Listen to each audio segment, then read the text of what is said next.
Authorities in the Philippines are warning that a volcano near the capital could be on the verge of a dangerous eruption. Well, the Taal volcano, about 60 kilometers south of Manila, began spewing ash and lava on Sunday. While Taal sits in a picturesque lake and is one of the most active volcanoes in a region where earthquakes and eruptions are a daily part of life. And Manila's international airport was temporarily closed and tens of thousands of people have fled while others are refusing to leave their homes and farms. Volcanic lightning shoots up into huge ash clouds charged with static electricity. It's just the opening act of what could be one of nature's most dramatic shows. The Taal volcano last erupted more than 40 years ago. Now as steam gushes above and earthquakes rumble below, experts say another massive eruption could be just hours away. We were afraid and in panic. We were thinking of how we could save our lives. Tens of thousands of people living in nearby towns have been evacuated.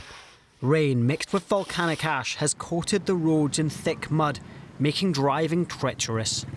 It's difficult to get food because we can't use the vehicle since it's muddy, and we can't even clean it since there's no water. Ash is affecting the capital Manila, 60 kilometres north. Face masks are in short supply. At the airport, hundreds of flights have been cancelled. While some tourists are trying to leave, others are getting up close to the volcano. It's let's say once in a life, experience for us, because we have not this phenomena in our country. So for me, it's very, very, very interesting. The danger level has now reached level 4, just one notch away from a hazardous eruption, which could affect hundreds of thousands of people living in the volcano's danger zone. Exactly, with the experts warning now that the volcano eruption could get a lot worse. Let's get you an update of how things are right now. DW correspondent Anna Santos is in the capital, Manila, not very far from the volcanic site where all this rest of activity is taking place. Anna, you visited the site. Can you describe what you saw? We were up at the site earlier today, about 6 miles away from Taal volcano, and all throughout the day we saw the volcano spewing out ash clouds. These ash clouds were initially like white, and then they turned to gray, and at some point they were also black. On the roads going up to Taal volcano, there was the roads were covered with sludge. This is because of the volcanic ash that mixed with rain. So the roads were very slushy and slippery, and it was very difficult to move from one place to another because the roads were dangerous. Also, the ashfall covered entire swaths of plantations and mostly pineapples in this part of the country. And also, the weight of the volcanic ash, it made the leaves on trees droop. Entire towns were covered in gray. They looked like a black and white photo.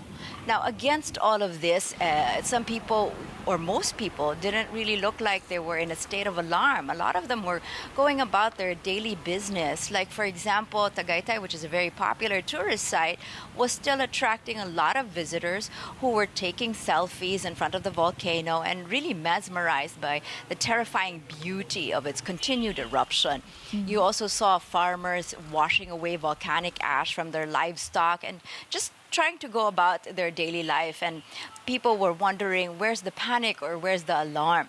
Now, a lot has been said about the resiliency of Filipinos in terms of coping with natural disasters, but I think that can be drilled down deeper to two factors, both starting with letter F. One is frequency. We are one of the most disaster-prone areas in the world, so we experience natural disasters of all types on a fairly frequent basis. So that kind of you get used to it. And on the other hand, there's also a mix of fatalism, which is very much because of our predominantly Catholic country. So you kind of believe that, you know, these things happen for a reason, and that you can't do anything about it. So you just try to find ways to deal with it the best that you can. And I just want to get in there very quickly. What will happen to the people? Yes, there is a sense of, you know, we've experienced that before because obviously the Philippines, very disaster-prone, earthquake, typhoons, volcanic eruptions, but still thousands of people have been moved out of harm's way. What will happen to them? Because, you know, they have had to leave their livelihoods behind. Who's taking care of them? So about 8,000 or 10,000 people have been moved to evacuation centers or to some safer areas. Now, earlier today, the government's latest update was that they're actually preparing for two very extreme scenarios. One is where an eruption can take place over the next couple of days, or a prolonged eruption, which can happen for a series of months. Now, we saw another volcano in another part of the Philippines last year do this. It just erupted continuously over a period of months.